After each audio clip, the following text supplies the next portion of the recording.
Mehriban və bağışlayan Allahın adıyla. Bildiyimiz kimi sabah, yəni may ayının 26-sı, Zilhiccə ayının 9-u Ərəfə günüdür. Ərəfə günü Qurban Bayramından bir gün öncəki günə deyilir. Ərəfə sözü tanımaq, dərk etmək mənalarını ifadə edir. Ərəfə günü ilin savab və fəzilət baxımından ən əhəmiyyətə malik olan günlərindən biridir. Ərəfə gününün özünün xüsusi əməlləri var. İlk öncə qüsl almaq, 2. Oruc olmaq.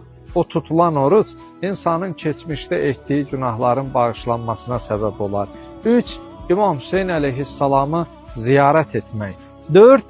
Əsr namazından sonra açıq səmada 2 rəkət namaz qıldıqdan sonra Ərəfə duasını oxumaq.